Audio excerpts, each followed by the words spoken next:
కాకినాడ నగరంలోని Jagannathapuram MLA camp కార్యాలయం వద్ద ప్రధానమంత్రి మత్స్య సంపద యోజన పథకం కింద మత్స్యకారులకు సబ్సిడీతో కూడిన బోటు ఇంజన్లు, ఆటో ఐస్ బాక్స్లను పంపిణీ చేశారు. ఈ కార్యక్రమంలో కాకినాడ సిటీ ఎమ్మెల్యే వనమాడి కొండబాబు చేతుల మీదుగా మత్స్యకారులకు సామగ్రిని అందజేశారు. ఈ సందర్భంగా Andhra Pradesh fishermen cooperative federation vice chairman Balasadi Rangarao, జిల్లా మత్స్యశాఖ అధికారి వి కృష్ణారావు మాట్లాడుతూ కాకినాడలో 72 కోట్ల వ్యయంతో ఫిషింగ్ హార్బర్ అభివృద్ధి పనులు చేపడుతున్నట్లు తెలిపారు. ఫిషింగ్ హార్బర్ ఏర్పాటుతో మత్స్యకారుల జీవనోపాధి మరింత మెరుగుపడుతుందని పేర్కొన్నారు.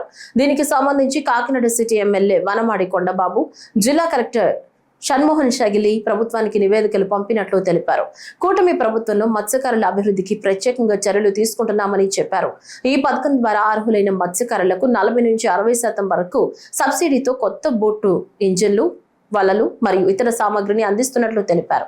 మన కాకినాడ సిటీ శాసనసభ్యుల వారి డైరెక్షన్ మేరకు ఈ కూటమి ప్రభుత్వంలో ఉన్నటువంటి నాయకుల యొక్క అభిరుచుల మేరకు ఈరోజు మనం కాకినాడలో సముద్రంలో చేపల వేట చేసుకునేటటువంటి 4 మత్స్యకారులకి 40% సబ్సిడీ మీద ప్రధానమంత్రి మత్స్య సంపద యోజన పథకంలో సబ్సిడీపై ఇంజిన్లు ఇవ్వడం జరిగింది.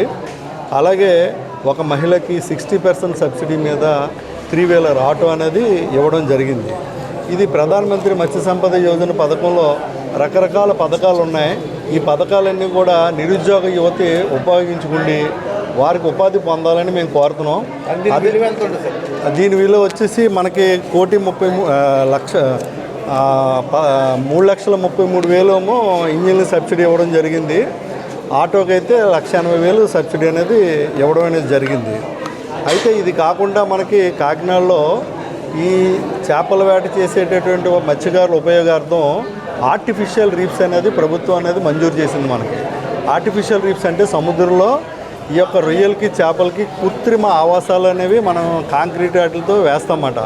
ఇది central marine fisheries research institute Vizag వాళ్ళ యొక్క డిజైన్ తోటి మనం చేస్తున్నాం. మొట్టమొదటిసారి ఆంధ్రప్రదేశ్లో మనం టేకప్ చేస్తాం. ఇందులో మనకి కాకినాడలో 23 స్థలాలని మనం ఐడెంటిఫై చేస్తాం.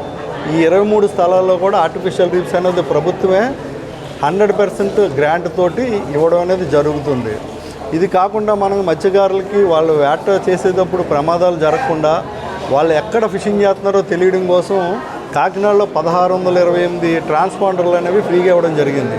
ఒక్కొక్క ట్రాన్స్పాండర్ విలువ వచ్చేసి మనకి మామూలుగా 20,000 ట్రాన్స్పాండర్ ఉంటుంది, 9,000 బ్యాటరీ ఉంటుంది.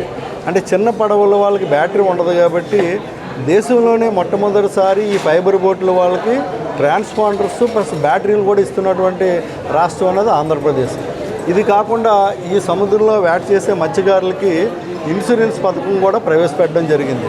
ఈ ఇన్సూరెన్స్ పథకంలో ఏంటంటే మొత్తం బోటు వాల్యూలో 2% అనేది ప్రీమియంగా కట్టాలి. వాళ్ళు అంటే 2% కట్టాలి. అంటే ఫర్ ఎగ్జాంపుల్ ₹1,00,000 బోటుకి 2,000 కట్టాలి. 10 లక్షల బోటుకి 2